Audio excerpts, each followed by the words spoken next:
Bismillahirrahmanirrahim. Assalamualaikum warahmatullahi wabarakatuh. Waalaikumsalam warahmatullahi wabarakatuh.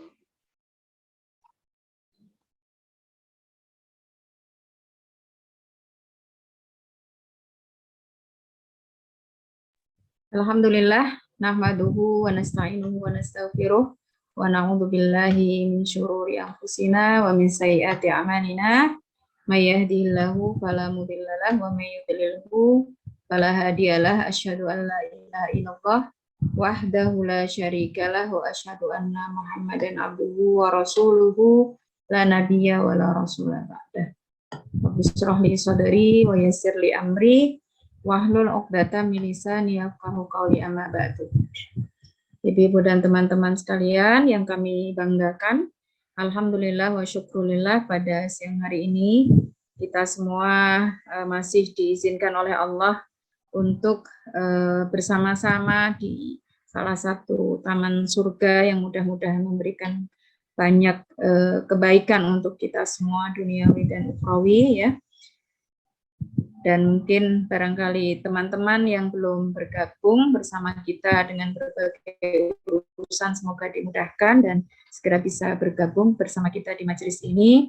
Adapun teman-teman yang mungkin sedang dikurangi kesehatannya, semoga segera diberikan kembali pulih sehat seperti sedia kala, kesehatan yang membawa kebaikan, ya, untuk yang menerimanya. Salawat dan salam juga kita sampaikan kepada Rasulullah Muhammad SAW. Semoga kita semua termasuk daripada umat beliau yang nanti mendapatkan syafaat dari beliau fi yaumil akhir. Amin ya rabbal alamin. Baiklah ibu-ibu sekalian, ya, kemarin di pertemuan beberapa bulan yang lalu, ya, karena memang surat Al-Kahfi ini kita agendakan tidak secara rutin setiap bulan supaya tidak bosan begitu, ya. Kita terakhir informasi dari Ibu Teguh, kita sampai di ayat 58 dari surat Al-Kahfi, ya. Seingat saya sampai di sini, ya, ayat 59, ya, tentang kisah-kisah kaum terdahulu, ya, bahwa dari setiap kisah yang kita dapatkan di dalam Al-Qur'an terkait dengan kaum-kaum terdahulu, itu setiap kali Allah mengutus para nabinya, ya, untuk mengingatkan mereka dari kekeliruan-kekeliruan, kelalaian, kemaksiatan dan sebagainya, sudah sampai pada puncak kesabaran dan sebagainya. Akhirnya para nabi tersebut berdoa kepada Allah Subhanahu wa taala agar Allah menurunkan azab, ya, kepada mereka-mereka yang tidak mau menerima peringatan dan kembali ke jalan kebenaran, ya. Nah, sehingga kaum-kaum terdahulu itu semuanya dibinasakan oleh Allah ketika para nabi-nabi mereka masih ada. Ya, berbeda dengan Rasulullah Muhammad SAW dengan umatnya, yaitu kita semua. Karena saking sayangnya Rasulullah kepada kita, Rasulullah tidak pernah memohonkan kepada umatnya akan azab yang bisa menimpa kaumnya, ibu-ibu, ya. Meskipun itu beberapa kali ditawarkan kepada beliau. Nah, karena memang Allah sendiri yang menyampaikan di dalam Al-Qur'an, ya, tentang sunnatullah fil kaun ini, ya, bahwa ketika para nabi sudah memberikan peringatan kemudian kaum tersebut tidak menghiraukannya, ya, itu konsekuensinya akan mendapatkan punishment dari Allah Subhanahu wa taala berupa azab yang pedih, ya. Kalau mereka-mereka yang belum diutus kepadanya Rasul itu tidak. Wa ma kunna mu'adzibina hatta nab'atsa rasulan. Kami tidak akan mengazab suatu kaum sampai kami utus kepada mereka itu Rasul, ya, yang Rasul sendiri itu memiliki tugas basyiran wa nadhira, memberikan berita yang baik bagi mereka-mereka yang mau mengikuti ajakan para Rasul, para Nabi, dan memberikan peringatan bagi mereka-mereka yang masih berada di jalan kesalahan, gitu, ya. Nah, ini hampir semua umat terdahulu itu dibinasakan oleh Allah, ya, kecuali umat Rasulullah Muhammad SAW. Sehingga ini juga yang terjadi pada kaum Ad dan kaum Samud, ya, yang diutus kepada mereka Nabi Hud, Nabi Sholih, ya, Nabi Nuh, ya, itu adalah kaum Ad dan kaum Samud ya, wa tilkal qura ahlaknahum lamma zalamu wa ja'alna limahlikihim mau'ida. Jadi penduduk negeri itu ya, baik itu dari negeri kaum Ad, kaum Samud, dan Masya Allahnya atas izin Allah negeri-negeri ini reruntuhannya ya, bekas-bekas sejarahnya itu ditemukan oleh para ilmuwan, membuktikan bahwa betul-betul berita yang dimuat oleh Al-Quran itu tidak mengandung kedustaan sama sekali ya. Bagaimana Allah membinasakan mereka karena perbuatan zalim yang mereka lakukan, dan betul-betul waktu kesempatan mereka untuk memperbaiki diri itu sudah diberikan oleh Allah sangat panjang dan sangat luas begitu ya, sehingga ketika itu tidak dimanfaatkan dengan baik, maka Allah telah menetapkan waktu kebinasaannya. Nah, setiap orang yang berbuat maksiat itu disampaikan oleh Allah ya, pamahilhum qalila, diberikan waktu untuk mereka memperbaiki diri, jadi tidak langsung mendapatkan akibatnya ya. Jika waktu yang sudah diberikan tersebut sudah sampai batas cukup, maka barulah Allah menurunkan ketetapan berupa azabnya. Begitu nih Ibu. Nah, untuk mulai ayat ke-50 ya, ayat ke-60 ini kita akan membahas ya, tentang kisah Nabi Musa dan petualangannya dalam mencari dan menambah pengetahuan dari sisi Allah. Kisah tentang Nabi Musa dan Nabi Khidir, ya, dimulai dari ayat ke-60 ya. Saat Nabi Musa diperintahkan oleh Allah Subhanahu wa taala untuk menemui hambanya yang lebih diberikan pengetahuan daripada dirinya. Di dalam tafsir Al-Jalalain ya, disebutkan oleh Imam Bukhari, juga yang lainnya di sini. Jadi sebab turunnya surat Al-Kahfi ayat 60 ini secara singkatnya, nah ini agak panjang ya, saya singkat saja. Saat itu Nabi Musa sedang berkhutbah di hadapan kaumnya, dan dia memang selama ini tidak ada yang lebih mampu dalam pengetahuannya, lebih tinggi pengetahuannya, itu lebih alim dari Nabi Musa alaihissalam. Jadi Nabi Musa adalah orang yang paling alim saat itu, ibu-ibu ya. Kemudian dengan statement tersebut Allah Subhanahu wa taala menyampaikan bahwa orang yang paling alim atau hamba Allah yang paling alim itu bukanlah Nabi Musa alaihissalam.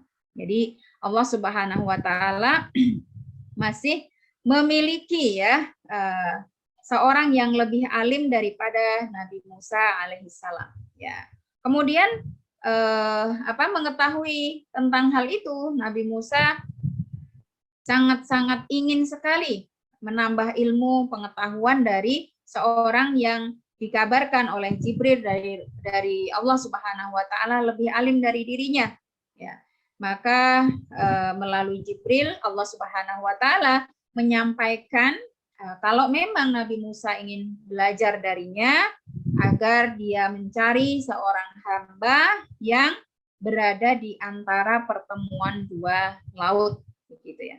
Kemudian Nabi Musa diperintahkan oleh Allah Subhanahu wa taala untuk membawa bekal dari perjalanannya, yaitu seekor ikan, begitu ya. Ada yang menyampaikan itu ikan biasa, ada yang menyampaikan itu ikan asin, gitu ya. Nah, di mana salah satu tanda bahwa tempat tersebut adalah tempat yang diisyaratkan oleh Allah Subhanahu wa taala, di tempat pertemuan dua laut itulah nanti ikannya akan meloncat dan mengambil jalannya dengan cara menakjubkan. Nah, seperti itu. Sehingga dilakukanlah persiapan oleh Nabi Musa bersama muridnya Yusha bin Nun ya, untuk melakukan perjalanan mencari ilmu ya. Nah, di sini disampaikan oleh Allah ya, surat Al-Kahfi ayat 60, wa idz qala. Ya, kita sampaikan kembali ibu-ibu dan teman-teman ya, kalau di dalam Al-Qur'an itu menceritakan sebuah kisah dan ada kata id, itu berarti kisah di masa lampau. Kalau yang akan datang itu ida, ya. Jadi ini kisah terdahulu sebelum Al-Qur'an ini diturunkan, ya. Wa id qala Musa li fatahu, setelah mendengar penjelasan dari Jibril tentang ciri-ciri hamba yang dimaksud oleh Allah, kemudian juga ciri-ciri tempat di mana dia berada tersebut, secara spontan ya, dia sangat memiliki semangat belajar yang sangat luar biasa. Ini yang harus kita ikuti ya. Kalau sekarang belajar bisa via Zoom seperti ini ya Ibu-ibu ya, dari rumah masing-masing.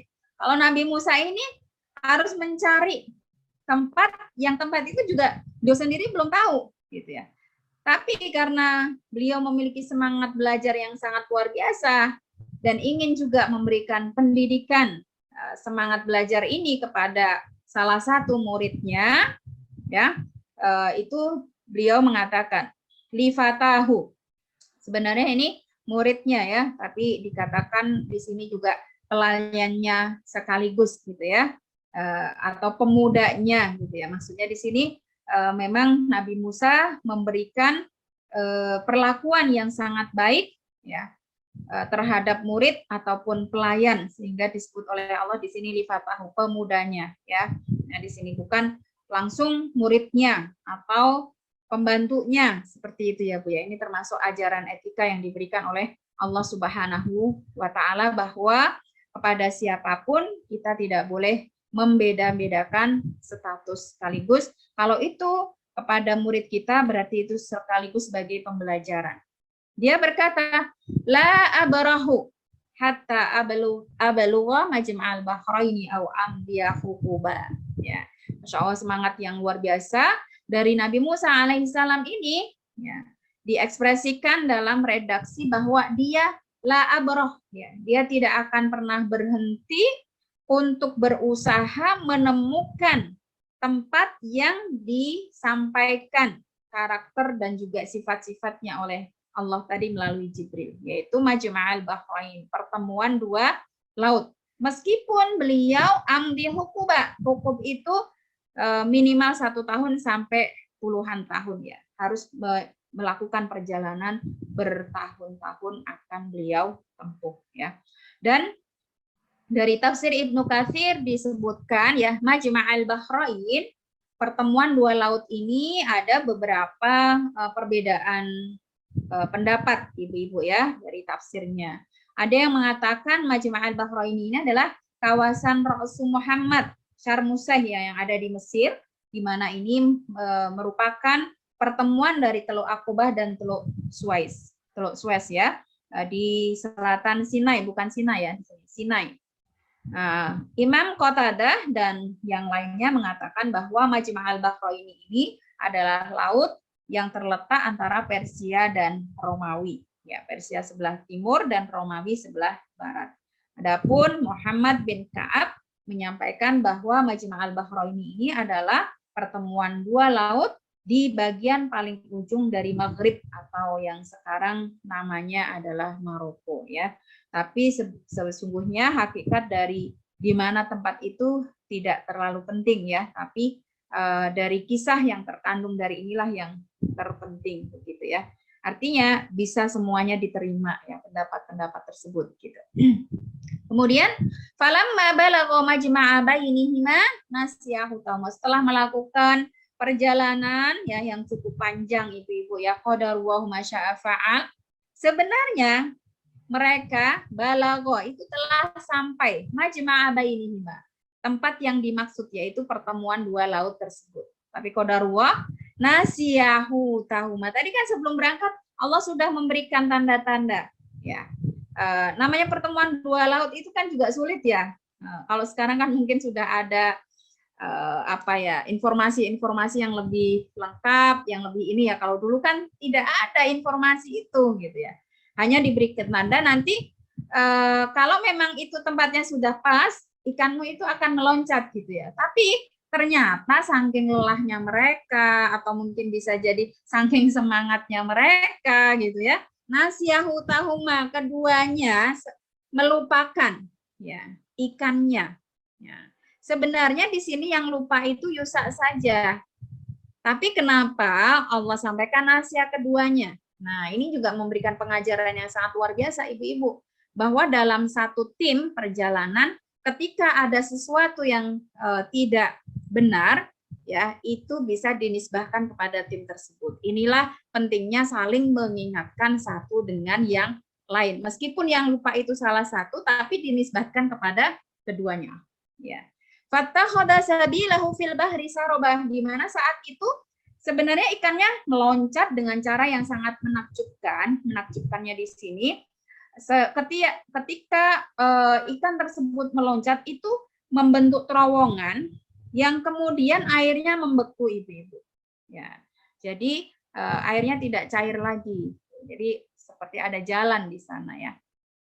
Falamma jawaza qala li fatahu, ya. Setelah melewati tempat tersebut, yaitu pertemuan dua laut, barulah Nabi Musa merasa lapar, ya, kemudian mengajak tadi di tempat ini mereka istirahat, ya, capek, kemudian melanjutkan perjalanan. Nah, setelah melanjutkan perjalanan, merasa lapar, kemudian Nabi Musa alaihissalam meminta kepada Yusha bin Nun, muridnya tersebut, atina goda'ana, mana bekal kita tadi ya, yaitu ikan asin. Ada yang mengatakan ikan asin ya, ada yang mengatakan ya ikan biasa yang sudah mati ya.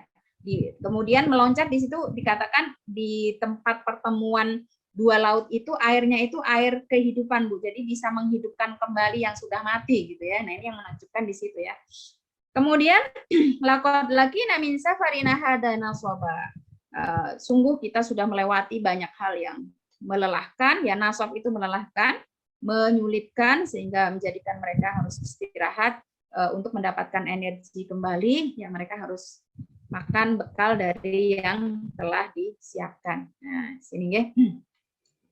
Kemudian Yusha bin Nun baru ingat gitu ya, di sini baru ingat. Qala ara'aita idza awaina ila sahrati. Tadi sebenarnya apakah kamu ingat ketika kita itu awaina, awayawi itu berteduh, istirahat ya ibu-ibu ya. Jadi ini perjalanannya itu di tepi pantai, menyusuri pantai, karena yang mereka cari adalah pertemuan dua laut ya di sini. Sahrah itu batu besar. Ya, ketika kita sedang istirahat berteduh di batu besar tadi, fa ini nasi itu luhut. Aku lupa menceritakan kepadamu wahai Musa tentang kejadian pada ikan kita, gitu ya. Wa ma ansanihu illa syaitanu an adzkurah. Dan sesungguhnya kelupaanku ini tidak lain disebabkan karena adanya syaitan yang melupakan, dan tentunya itu atas kehendak Allah Subhanahu wa taala. Dari redaksi ini juga kita diberikan pelajaran bahwa saat kita lupa itu kita boleh menisbatkan kelupaan kita itu kepada syaitan. Maka di dalam kehidupan kita lupa itu ada variasinya ibu-ibu ya. Ada itu lupa yang memang atas kehendak Allah untuk kebaikan kita, misalnya ada orang yang menyakiti kita atau kita pernah mendengar kata-kata yang tidak enak, ya, yang negatif, itu Allah melupakannya. Kejadian-kejadian yang buruk ya dalam perjalanan hidup kita, Allah melupakannya, dan itu merupakan karunia dan rahmat dari Allah Subhanahu wa taala. Tapi juga ada lupa yang itu sesungguhnya merugikan kita, yang disebut dengan ya. Kita melupakan kebaikan-kebaikan yang seharusnya tidak harus dilupakan ya, seperti kalau kita menghafal Al-Quran kemudian lupa, itu kita harus nisbahkan kepada syaitanir rajim, seperti itu. Kita berlindung kepada Allah ya dari syaitan yang menjauhkan kita dengan melupakan kita dari hal-hal yang baik. Nah, ini salah satu pelajaran yang diberikan oleh Allah melalui kisah Musa dengan muridnya atau pelayannya Yusha bin Nun yang dibuat lupa untuk menceritakan kejadian tersebut, dan itu semua karena adanya syaitan ya yang mengganggu pikirannya. Ya, di mana saat itu Yusha sendiri menyaksikan wattakhadha sabilahu fil bahri ajaba. Bagaimana ikan itu meloncat ke laut yang kemudian air lautnya membeku dan membentuk terowongan, ya, tidak mencair lagi dengan cara yang sangat menakjubkan. Padahal ikan itu dikisahkan sudah mati, bahkan ada yang mengatakan ikan itu adalah ikan asin gitu ya. Terkena air, kemudian dia loncat dan hidup kembali membentuk jalan yang menakjubkan, terowongan tadi ya.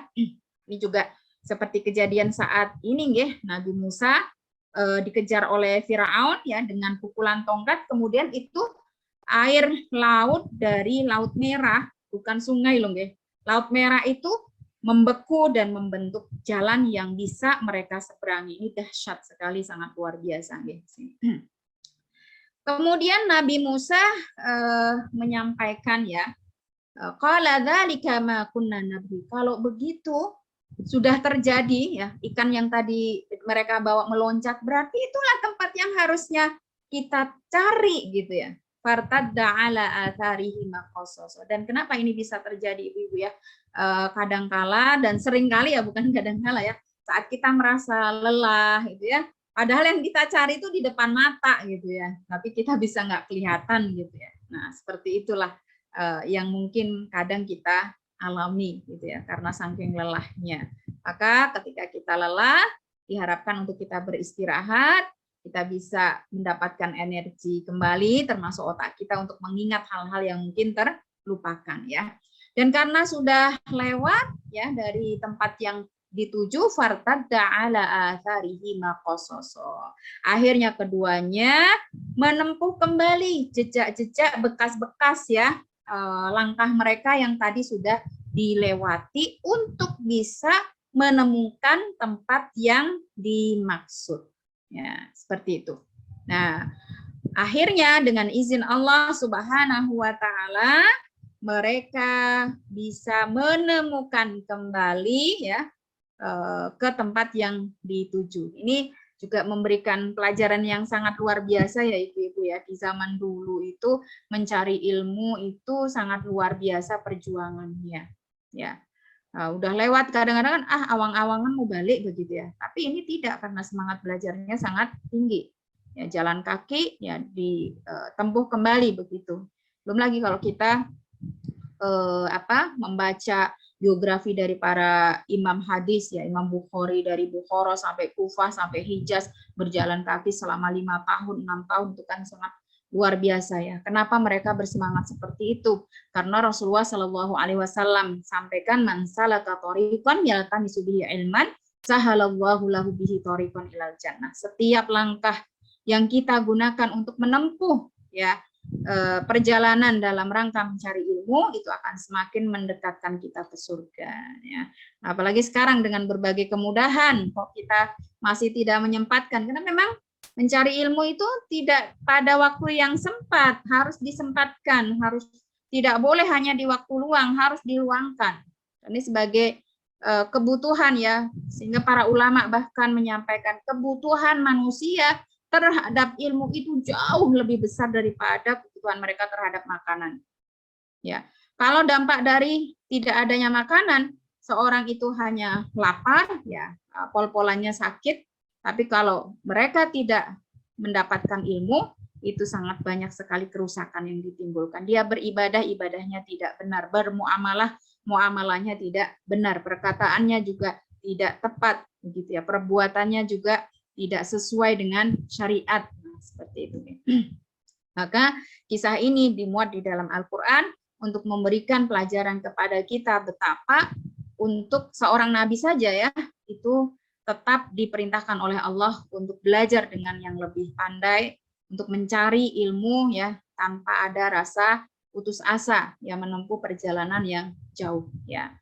Setelah upaya yang mereka berdua lakukan ya, fawajada abdan min ibadina, mereka akhirnya bertemulah salah satu daripada hamba Allah Subhanahu wa taala, atainahu rahmatan min indina. Dan Masya Allah Ibu-ibu sekalian dan juga teman-teman ya, sebenarnya di sini yang dimaksudkan hamba Allah yang diberikan ilmu, karena tadi yang melatar belakangi kisah ini kan tentang ilmu ya, tapi Allah menyebut ilmu itu sendiri sebagai rahmatan min indina, salah satu bentuk dari kasih sayang Allah dari sisinya.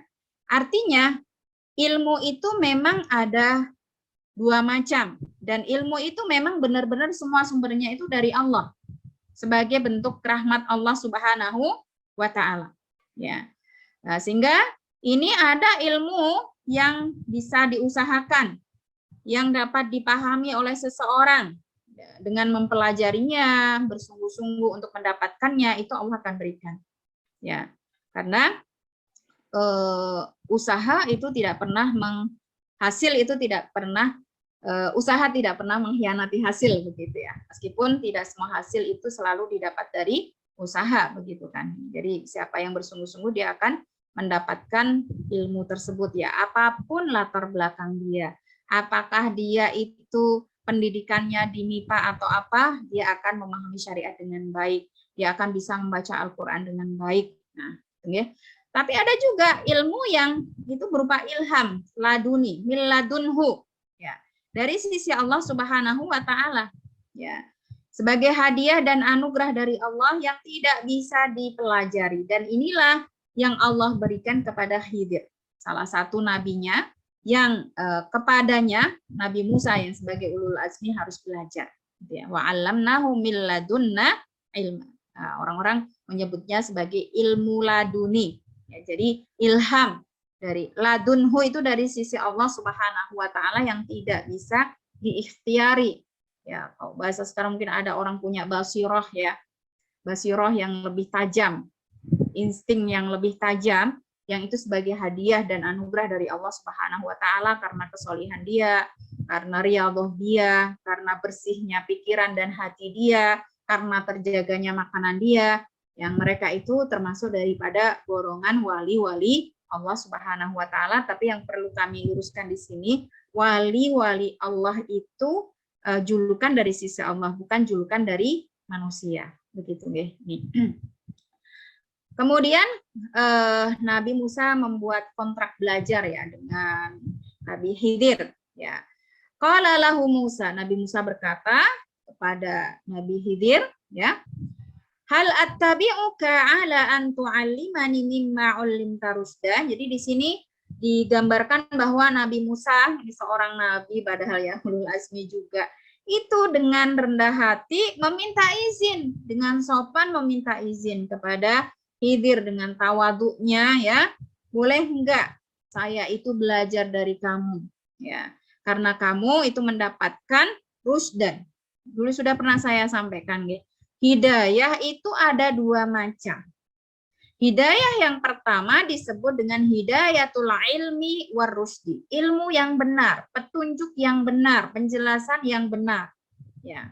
Kemudian dari ilmu dan penjelasan juga petunjuk yang benar ini akan membawa seseorang kepada hidayatut taufiqi wal amal, ya, pada amal yang benar. Sebagaimana juga ilmu yang sesat bisa membawa pemiliknya kepada amal yang sesat. Nah, ilmu yang sesat itu disebut dengan dhalal, amal yang sesat itu disebut dengan ghay. Fasaufa yalqauna ghayya. Meskipun tidak semua orang yang memiliki amal yang sesat lantas perbuatannya menjadi sesat, sebagaimana orang yang sudah banyak memperoleh ilmu yang benar, ya, lantas amalannya menjadi benar. Karena yang kedua ini, ya, sesat atau amal yang benar itu hak mutlak, ya, dari sisi Allah Subhanahu wa taala, ya.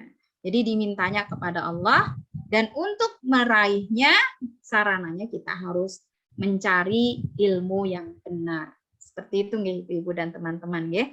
Jadi dengan rendah hati, tawadhu, sopan, santun, Nabi Musa memohon untuk bisa dijadikan murid, ya, dari Nabi Khidir alaihi salam.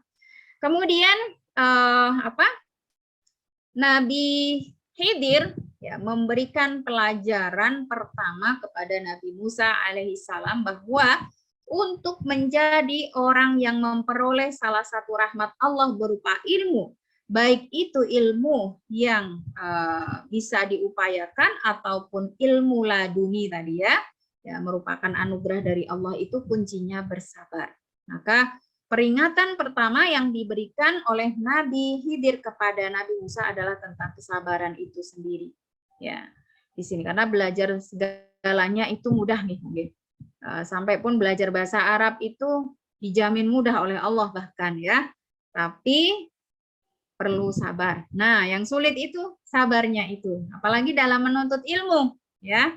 Itu butuh kesabaran yang luar biasa, terutama ilmu-ilmu yang memang bukan menjadi bidang kita, ya, fak kita itu ya perlu kesabaran, begitu ya. Maka di sini Nabi Khidir berkata, qala innaka lan tastati'a ma'iya sabra, gitu ya. Nabi Khidir mengatakan, wah sungguh ya, melihat dari mungkin postur dia dan sebagainya, sampai-sampai itu Nabi Khidir mengatakan pakai lan, Bu. Dulu sudah pernah juga saya sampaikan ya, lan itu untuk sesuatu yang mustahil. Mustahil kamu bisa sabar gitu ya bersama saya gitu ya. Seperti itu. Dan Nabi Musa juga memberikan jawaban, wa kaifa tasbiru ala ma lam tuhid bihi ukra, gitu ya. Bagaimana kamu bisa menilai aku tidak akan bisa sabar gitu ya untuk hal-hal yang memang belum aku pelajari gitu ya. Jadi di sini kita dianjurkan juga untuk berhati-hati dan teliti ya, tidak terburu-buru menghukumi suatu permasalahan sampai yang dimaksud itu benar-benar jelas begitu. Nah, jadi kita tidak boleh menghukumi seseorang, menilai seseorang ya sampai kita mendapatkan ilmu dan bukti. Jadi dari dialog keduanya itu apakah dari Khidir dari Musa itu sesungguhnya merupakan kehendak Allah yang memberikan pelajaran untuk kita karena sama-sama nabi ya. Jadi kalau Nabi Khidir memberikan pelajaran kepada kita bahwa kunci belajar itu sabar, kalau Nabi Musa dengan jawabannya memberikan pelajaran kepada kita bahwa kita tidak boleh terburu-buru dalam menilai orang. Hanya melihat dari gesturnya, hanya melihat dari fisik dan tampilan luarnya saja. Nah, seperti itu nggih di sini. Jadi sama-sama setiap ungkapan tersebut memberikan pelajaran ya. Kemudian Nabi Musa alaihissalam ya memberikan kesanggupannya ya dengan mengucapkan qala satajiduni insyaallahu sabiran wala a'silaka amra. Ya. Ya meskipun saya itu seperti ini ya, karena memang postur Musa itu besar Ibu-ibu ya. Badannya itu seperti rainbow ya. Nah, rainbow gitu ya. Rainbow. Kalau kayak Umar ya, Umar itu badannya kayak rainbow, hatinya kayak ringtone gitu ya. Seperti itu. Ternyata orang itu karakternya itu tidak selalu sama dengan fisiknya ya. Kenapa kita tahu Musa itu gede dhuwur ya? Ini gitu ya. Itu kita tahu kisahnya bahwa ketika Nabi Musa masih di Mesir sebelum lari ke Madian itu memukul salah seorang Kipti, dia nggak menyangka ternyata pukulannya dahsyat ya sampai menjadikan si Kipti ini meninggal dunia gitu ya. Sehingga dia harus lari ke Madian bertemu dengan Syuaib di sana begitu kan. Nah ini, maka tadi kenapa melihat posturnya itu Nabi Khidir mengatakan kayaknya tipe-tipe seperti ini nggak sabar deh gitu ya. Nah ternyata Nabi Musa berkata ya dengan izin Allah, dan Masya Allah ini juga memberikan pelajaran untuk kita ibu-ibu ya. Jadi ketika sesuatu itu menjadi harapan kita, cita-cita kita untuk ke depan, jangan lupa menyertakan masyiatullah ya, dengan mengatakan insya Allah. Ini juga yang disampaikan oleh Nabi Ismail ya ketika akan disembelih oleh ayahnya. Itu kepada ayahnya juga Nabi Ismail mengatakan gitu ya, insya Allah saya akan menjadi orang-orang yang sabar gitu. Ya abati fa'al ma tu'mar satajiduni insyaallahu minas sabirin. Wahai ayahku, lakukan apa yang diperintahkan kepadamu dari Allah Subhanahu wa taala, maka engkau akan mendapatiku dengan izin Allah. Ini adab dan sopan santun. Ya, jadi tidak ada unsur kesombongan sama sekali. Kemarin juga sudah kita sampaikan, kan sudah ada pembahasan insya Allah nih ya. Insya Allah itu maknanya kalau itu berhasil, kita tidak menjadi orang yang sombong karena semua memang terjadi atas kehendak Allah. Dan jika tidak berhasil, itu bukan murni kesalahan kita, karena itu memang kehendak Allah. Itu untungnya setiap kali kita menyertakan masyiatullah dalam ucapan kita, rencana kita, planning kita, dan sebagainya. Dan Nabi Musa berusaha untuk tetap patuh ya kepada Khidir. Wala a'silaka amru. Aku berusaha ya di sini berusaha, makanya juga continuous tense gitu ya, untuk selalu patuh atas perintah-perintah aturan-aturan yang engkau buat ya, yaitu yang dibuat oleh Nabi Khidir. Nah, kemudian ada kontrak belajarnya ya, mengikuti proses ya. Ini termasuk akhlak yang baik ya. Banyak sekali orang-orang terutama anak-anak di zaman now ya ibu-ibu ya. Jadi ingin mendapatkan hasil itu serba instan gitu ya. Tidak mau mengikuti proses, bahwa setiap saat, setiap waktu ketika kita memiliki harapan, memiliki cita-cita itu harus melalui berbagai proses begitu ya. Nah, proses ini setiap episodenya itu tidak pernah lepas dari sabar. Maka di sini ada hal yang diajarkan oleh Nabi Khidir kepada Musa ya, qala fa in ittaba'tani fala tas'alni an syai'in hatta uhditsa laka minhu dzikra. Kalau kamu memang akan mengikutiku untuk belajar, syaratnya jangan pernah menanyakan sesuatu yang aku lakukan atau yang terjadi sebelum aku menjelaskan kepadamu gitu ya. Jadi di sini diperbolehkan ibu-ibu dan teman-teman, karena kita semua kan para pendidik ya, tenaga pendidikan juga begitu ya. Kita boleh minta komitmen pada orang-orang yang belajar kepada kita ya, aturan-aturan yang harus disepakati, dan juga kalau kita setuju ya tentunya itu harus ditepati begitu ya, termasuk dalam kontrak belajar kita ya. Sebelum keterangan penjelasan kita berikan, tidak boleh ada yang memotong penjelasan atau bertanya, misalnya seperti itu, agar dia belajar sabar, menunggu dan melewati semua proses. Kadang-kadang kan ketika kita menerima ilmu dan penjelasan itu belum selesai, sudah ada terbersit ya pertanyaan gitu, sehingga materi yang disampaikan itu belum tuntas, nanti akan menjadi tidak tuntas begitu ya. Nah, di sini boleh ya. Tapi kalau misalnya seorang guru memberikan kesempatan untuk bertanya di tengah-tengah ini, ya tidak masalah. Ini sebagai sampel dan contoh saja begitu ya. Nah, di sini ada beberapa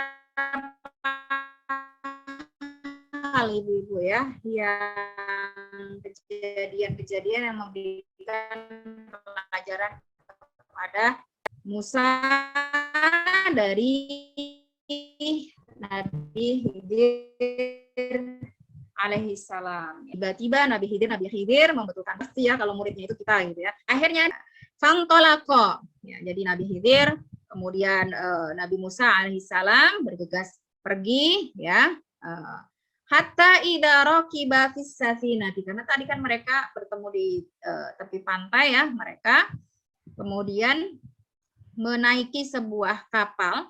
Tapi yang anehnya Nabi Musa dikejutkan ketika naik kapal dengan Khidir, tiba-tiba khoroqaha, Nabi Khidir itu justru melubangi kapal tersebut. Lah kalau kapal dilubangi kan pasti tenggelam ya. Kagetlah ya, shock Nabi Musa. Qala akharaqtaha litughriqa ahlaha laqad ji'ta syai'an imra. Kenapa kamu lubangi kapal ini? Berarti dengan melubangi kapal ini kamu menginginkan kapal ini tenggelam, padahal kapal ini ada yang memilikinya gitu ya. Kemudian Nabi Khidir mengingatkan kontrak belajar yang sudah disepakati antar keduanya. Qala alam aqul innaka lan tastati'a ma'iya sabra. Benar kan? Kamu itu nggak akan sabar mengikuti proses yang terjadi. Nah, tadi sudah disampaikan jangan bertanya sampai aku jelaskan, tapi belum aku jelaskan kamu sudah bertanya. Nah, ternyata ibu-ibu yang dikatakan oleh Nabi Musa dengan pertanyaan tersebut memang betul-betul karena Nabi Musa lupa dengan perjanjian antar keduanya agar tidak bertanya. Nah, maka Nabi Musa berkata kepada Khidir, ya, qala la tu'akhidni. Nah, apa itu la tu'akhidni? Kan banyak Rabbana la tu'akhidna. Bima nasina itu ya. Kemudian juga kalau kita dipuji orang, ya, kita juga diajarkan oleh Rasulullah untuk berdoa, Rabbi la tu'akhidni bima yaqulun waj'alni khairan mimma yadunnun. Jadi la tu'akhidna itu janganlah engkau timpakan kepadaku sebuah musibah, resiko ya, dari apa yang mereka ucapkan, dari kelupaan, kesalahan yang aku lakukan. Gimana sih itu dengan lupa yang menimpaku? Jadi lupa itu benar-benar blank gitu ya. Kalau ghaflah itu beda karena kelalaian, betul-betul ada kontribusi dari diri kita gitu ya. Wala turhibni min amri usra. Jadi Nabi Musa meminta kepada Nabi Khidir, karena ini lupa, jangan engkau membebani aku di luar kemampuanku. Karena lupa itu kan dari Allah ya, nggak bisa kita menyalahkan orang lupa. Maka di dalam syariat salah satu yang rufi al-qalam, yang diangkat oleh Allah Subhanahu wa taala, yang tidak mendapatkan taklif, resiko dari perbuatan ataupun ucapan adalah lupa. Maka setiap orang misalnya contohnya ketika dia berpuasa lupa dia makan, maka puasanya tetap sah dan dia berhak untuk melanjutkannya begitu ya. Dan di sini sebenarnya Allah Subhanahu wa taala mengajarkan kepada kita tentang fikih prioritas Ibu, atau dalam bahasa fikihnya itu fikih aulawiyat ya, fikih aulawiyat ya. Kenapa Nabi Khidir itu melobangi kapal? Itu karena melobangi kapal adalah kejahatan, tapi itu semua terpaksa harus dilakukan untuk mencegah kejahatan yang lebih besar. Nanti ada di penjelasan ayat-ayat berikutnya ya, seperti itu. Kemudian yang kedua, kejadian yang kedua, fantolako, mereka meneruskan perjalanan ya, hatta idalakiya gulaman faqatalahu, kemudian dia menemui seorang anak kecil ya, padahal ini anak orang gitu ya, tiba-tiba Nabi Khidir membunuh anak tersebut ya. Tentunya ini atas perintah Allah ya, jadi tidak karena syahwatnya, keinginan dari Nabi Khidir sendiri. Nah tadi ya, Nabi Khidir diberikan basirah ya. Kalau di zaman sekarang itu mungkin ada yang menamakan sebagai indera keenam gitu ya, seperti itu ya. Kemudian spontan Nabi Musa juga menanyakan tentang itu. Qala aqatalta nafsan zakiyatan, itu kan anak kecil belum berdosa, kenapa kamu bunuh? Ya, laqad ji'ta syai'an nukra, ini sesuatu kemungkaran yang kamu lakukan ini. Kembali Nabi Khidir mengingatkan, alam akulaka innaka lan tastati'a ma'a sabra. Benar-benar ya kamu suruh diam bertanya. Tadi sudah melanggar pertama, ini melanggar yang kedua. Kamu nggak bisa sabar memang, gitu ya. Maka karena SP itu kan biasanya ada SP1, SP2, nggak ada SP3 kan. Maka disinilah Nabi Khidir memberikan penegasan. Qala, karena sudah 2 kali ya melanggar perjanjian. Qala sa'altuka in sa'altuka an syai'in ba'daha fala tusahibni. Kalau kamu bertanya 1 kali lagi saja, kamu tidak berhak untuk belajar bersamaku. Ya, di sini. Jadi sudah di-delete ya. Qad balagta min ladunni udhra. Karena kamu sudah menyampaikan tadi ya udzur kamu lupa, oke lah saya terima. Nah yang kedua ini udzurnya apa, alasannya apa, kamu bertanya lagi, gitu kan. Nah maka yang ketiga, kalau kamu bertanya lagi, tidak ada alasan untuk aku mendelete kamu dari kelas gitu ya bahasa kita, dari dari belajar bersama saya. Gitu. Jadi di sini juga mengajarkan kepada kita ibu-ibu ya, agar pembelajaran yang kita lakukan itu sukses ya, kita boleh membuat aturan-aturan ya, dan memberikan batasan-batasan, misalnya berapa kali dia boleh izin berapa kali, dia boleh terlambat. Ya, kalau di kampus kan biasanya untuk bisa dapat nilai ujian akhir minimal kehadiran 75% misalnya begitu ya. Nah, keaktifan berapa? Nah, seperti itu diperbolehkan. Ya, jadi kalau sudah melakukan pelanggaran, ada peringatan pertama, kedua, ya biasanya sudah tidak lagi SP ya, sudah langsung punishment yang diberikan. Nah, di sini. Nah, ini juga sama ya, fikih prioritas yang diajarkan ya. Nabi Khidir diperintahkan oleh Allah untuk membunuh anak tersebut untuk mencegah kejahatan yang jauh lebih besar yang dilakukan oleh anak tersebut di masa yang akan datang. Ya. Jadi intinya di sini dari beberapa kejadian, terutama kejadian kedua ini ya, adalah tujuan belajar itu memang belajar sabar ibu-ibu ya. Apapun itu. Ya, kita harus hadir setiap hari, harus menyelesaikan tugas apa itu sebenarnya tujuan kita mengajarkan ke mahasiswa-mahasiswi kita itu adalah sabar. Ya. Tidak sabar maka tidak bisa belajar. Dan tidak ada alasan untuk tidak bersabar. Itulah kenapa sabar ini memiliki keutamaan yang sangat besar yang dulu sudah pernah kita bahas dalam tema sabar dan syukur ya. Salah satunya adalah innama yuwaffas sabiruna ajrahum bighairi hisab. Bahwa Allah akan memberikan pahala sabar kepada pemilik-pemiliknya yang senantiasa berusaha untuk belajar untuk sabar dengan pahala yang tidak bisa terhitung. Nah, seperti itu. Nah, setiap kita pasti kalau mau belajar gitu ya, nah, insya Allah saya istiqomah, insya Allah saya akan sabar. Itu namanya azam ya Bu ya, keinginan yang kuat. Tapi secara aplikasinya belum tentu itu sesuai gitu ya. Itu hal yang manusiawi sekali ya. Orang-orang tertentu yang bisa istiqomah ya dengan keinginannya ya, atau azamnya. Gitu. Kemudian masih ya perjalanan yang ketiga. Fantolako, mereka melanjutkan perjalanan. Hatta idza ataya ahla qaryatin istata'ama ahlaha. Mereka sudah sangat lelah, mereka sudah sangat lapar ya sampai di sebuah perkampungan. Istata'ama yastat'imu itu mereka butuh makanan ibu-ibu ya. Nah, mereka minta diberi makanan kepada penduduk desa tersebut. Tapi apa yang terjadi ibu-ibu? Fa'abau. Ayyudayyifuhuma. Penduduk tersebut enggan, itu enggan ya, untuk menerima keduanya sebagai tamu dan menjamunya. Ya, ini juga ada pelajaran kenapa seperti itu, ya, agar mereka tahan. Ya, jadi sudah padahal tadi Nabi Musa udah kehilangan bekal ya, belum makan. Ini perjalanan sama Khidir juga cukup panjang, pasti lapar banget gitu ya.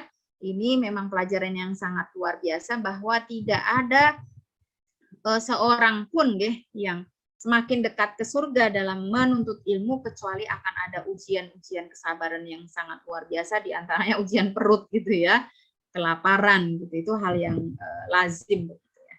Nah, yang lebih aneh lagi fawajada fiha jidaran yuridu ayyan qadda fa'aqamah ya. Nabi Khidir dan Nabi Musa di kampung tersebut, meskipun ini Korea, ada yang mengatakan itu Madinah. Jadi kata Madinah dan Korea, kota dan desa itu bisa bermakna sama, gitu ya. Nanti penjelasannya kan di ayat berikutnya disebutnya Madinah, padahal ini Korea, gitu ya, padahal sama artinya. Desa ataupun kota itu tergantung siapa yang melihatnya, gitu ya. Mereka mendapati sebuah rumah yang dindingnya itu hampir roboh, gitu ya. Kemudian dengan susah payah Nabi Khidir mengajak Nabi Musa untuk aqamahu, untuk membetulkan kembali dinding rumah tersebut. Nabi Musa heran gitu, kita kan butuh makan, nggak ada yang mau memberi makan. Nah kalau kita bekerja seperti ini, lau syi'ta latakhadta alaihi ajra, bolehlah kita minta upah gitu kan. Nah, karena ini sudah ketiga belum dijelaskan, dia bertanya ya. Bertanya lagi, apa kata Nabi Khidir ibu-ibu? Qala hadza firaqu baini wa bainik. Kalau karena ini sudah yang ketiga belum di waktunya bertanya, kamu bertanya ngomong gitu ya.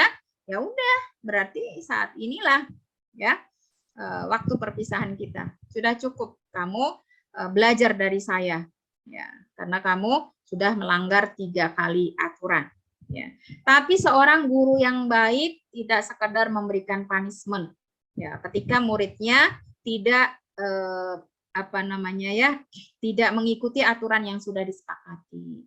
Seorang guru yang baik tetap akan memberikan penjelasan secara gamblang dari pertanyaan-pertanyaan yang diajukan oleh muridnya agar dia tidak mendapatkan sumber jawaban dari pertanyaan tersebut sesuatu yang tidak tepat tentunya. Begitu ya. Nah, di sini maka Nabi Khidir berkata, "Sa'unabbi'uka bita'wili malam tastati alaihi sabra." Ya, aku akan memberikanmu penjelasan agar tidak salah paham, agar tidak salah mengambil kesimpulan hingga sampai salah mengambil sikap, ya. Meskipun kamu tadi ya melalui proses semua itu dengan tidak sabar begitu ya, karena sudah ketiga berarti ini Musa sudah nggak sabar banget nih pengen tahu jawaban-jawaban tersebut, maka Nabi Khidir memberikan penjelasan dari kejadian-kejadian yang mereka alami berdua ya, sebagai pelajaran dari sisi Allah Subhanahu wa taala.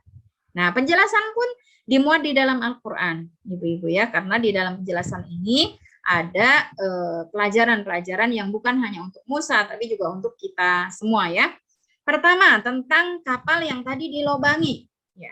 Amma safinatu fakanat limasakina ya'maluna fil bahri fa aradtu an a'ibaha wa kana wara'ahum malikun yakhudhu kulla safinatin ghasba.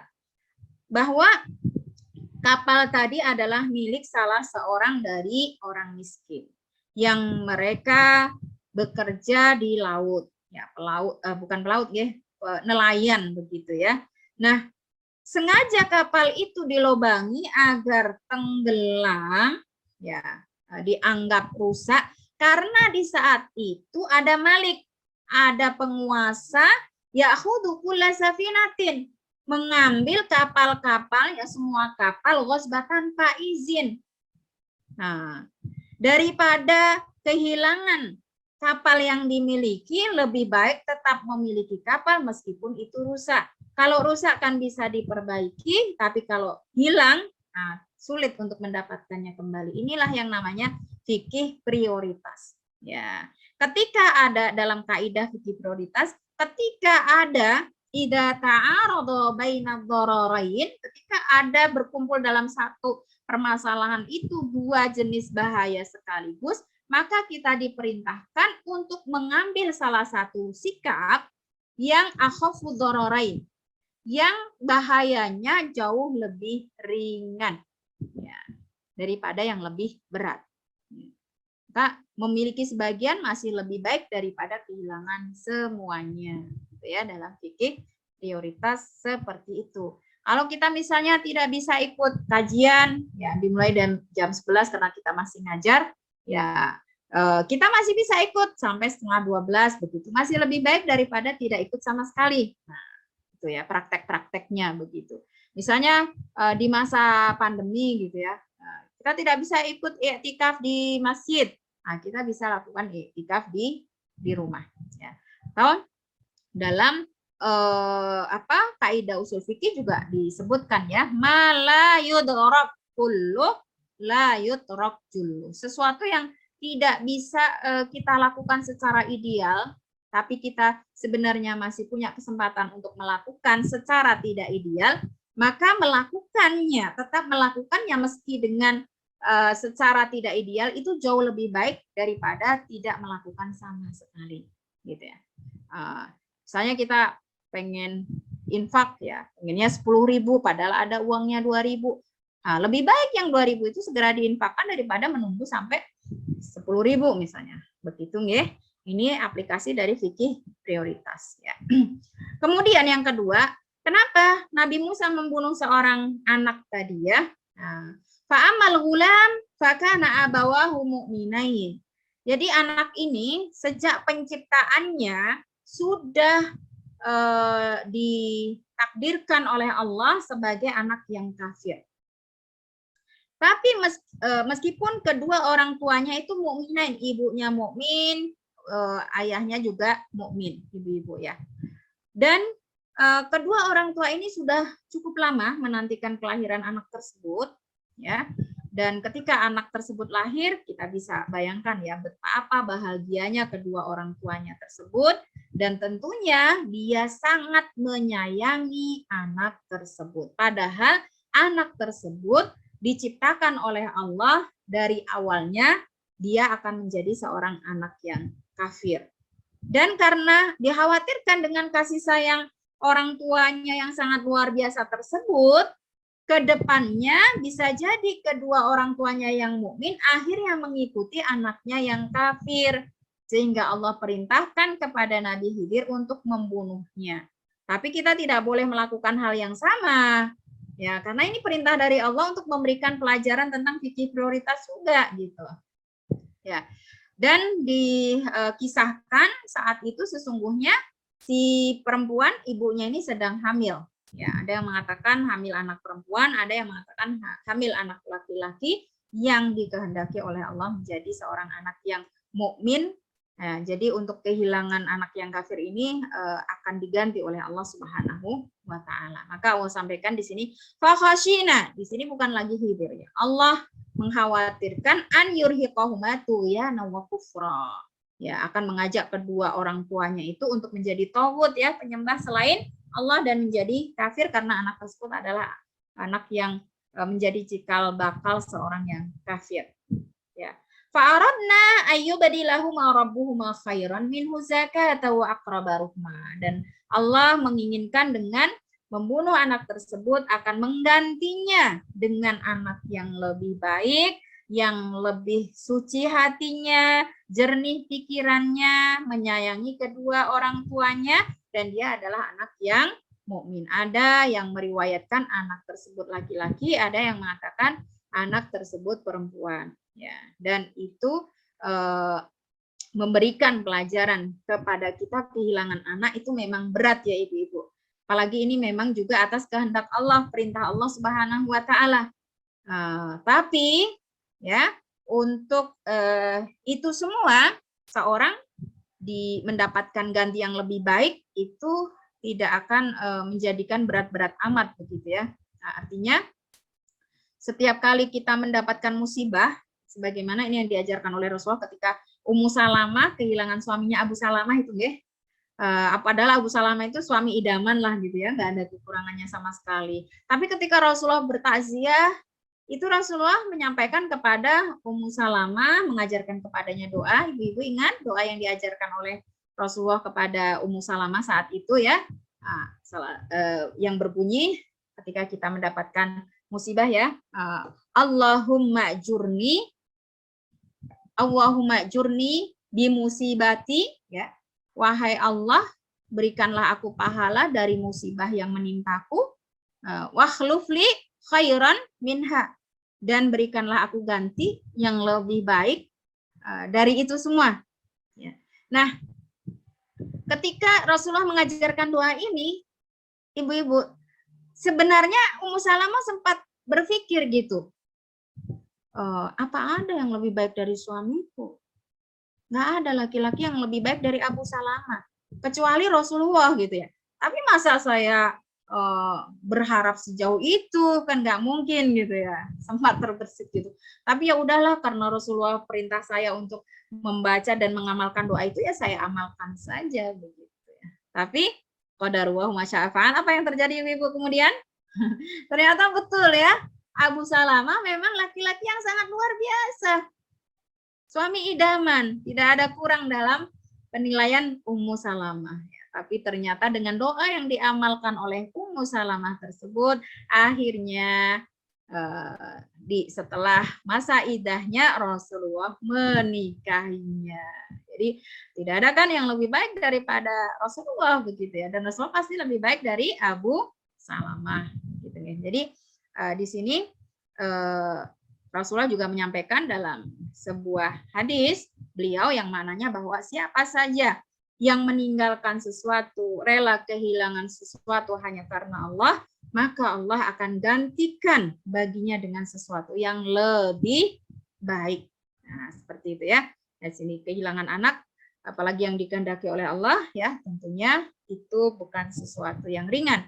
Akan tetapi kalau itu kita ikhlas, ridho, menerima apa yang menjadi ketetapan Allah, maka Allah akan gantikan dengan sesuatu yang lebih baik. Nah, inilah pelajaran yang bisa kita ambil begitu ya. Nah, di sini juga berlaku kaidah usul fikih namanya saddud dzara'i muqaddamun ala jalbil manafi'. Ya, itu kaidah usul fikihnya. Mencegah efek dampak bahaya dari sesuatu itu lebih diprioritaskan daripada manfaat yang tentunya bisa kita ambil dari sesuatu tersebut. Ya, namanya anak tetap bisa memberikan manfaat. Tapi ketika ternyata madarat dari anak ini jauh lebih besar, maka ada sikap yang lebih harus diprioritaskan. Nah, cuman ini kan hanya contoh kasusnya, ini tidak boleh persis ya Bu ya. Kemudian kita mendapati anak kita yang nggak sesuai dengan harapan, terus kemudian kita apain ya, nggak boleh seperti itu ya. Dipraktekkannya dengan aplikasi yang lainnya ya. Ini jadi misalnya mencegah kemadharatan ya, ada kejadian kecelakaan di jalan ya, korbannya perempuan ya, muslimah gitu ya, yang lewat kebetulan ikhwan laki-laki begitu ya. Di sini si perempuan ini butuh sekali pertolongan ya, tapi kan menyentuh tubuh wanita itu diharamkan gitu ya. Terus gimana ya tentunya tetap membawanya, memberikan pertolongan dia itu jauh lebih baik, karena dengan sikap tersebut bisa mencegah kemadharatan yang jauh lebih besar daripada sekedar menjaga kemaslahatan gitu ya, dengan tidak menyentuh mahram begitu. Nah, seperti itu ya. Dan saya yakin banyak sekali kasus-kasus yang bisa memakai kaidah ini begitu. Kemudian tentang penjelasan tentang kejadian yang ketiga ya, tentang kenapa Nabi Khidir membetulkan rumah yang hampir roboh ya. Nah, itu ternyata wa amal jidar ya. Jidar itu rumah tersebut kana li gulamaini yatimaini fil Madinah. Kata dari kata Korea ya, tapi kok di sini Madinah. Nah, itu tidak, bukan sesuatu yang penting ya, mau tinggal di kota di desa itu sama saja. Sebutannya sama.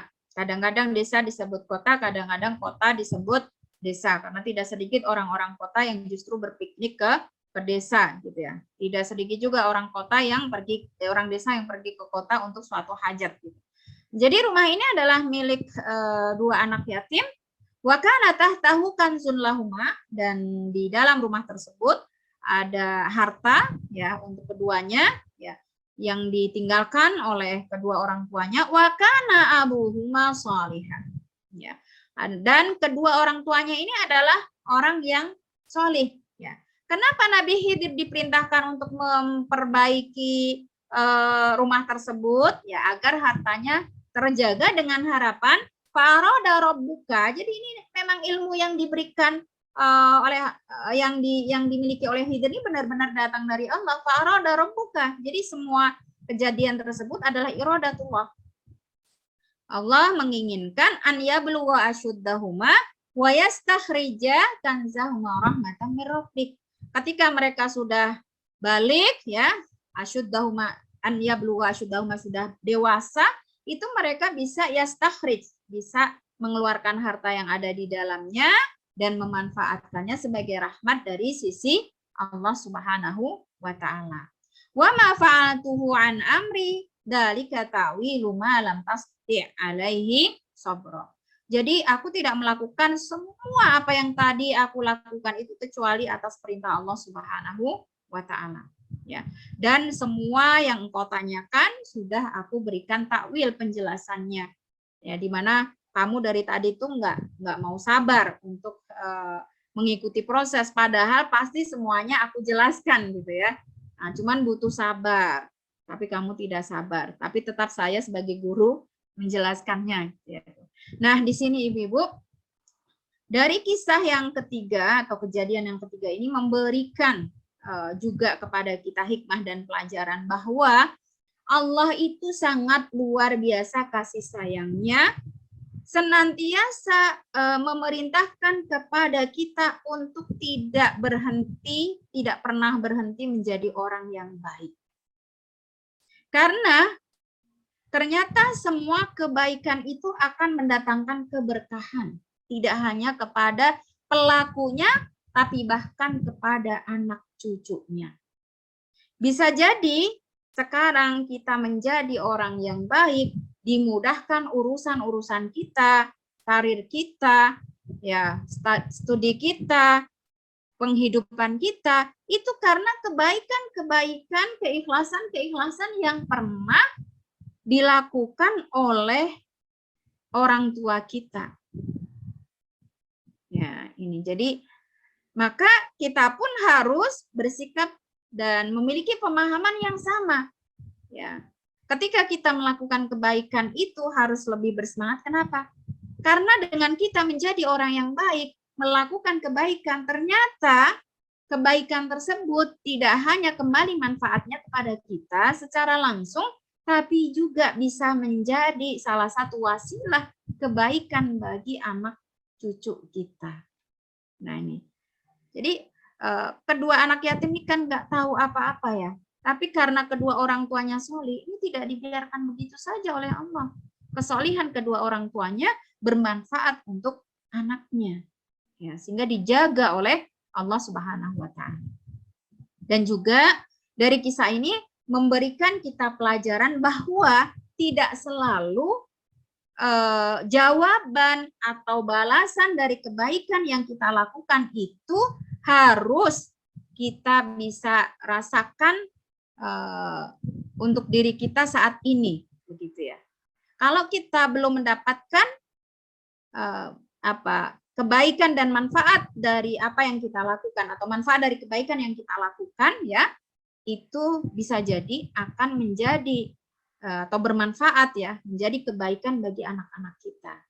Maka jangan pernah bosan menjadi orang yang baik, jangan pernah berhenti berbuat kebaikan.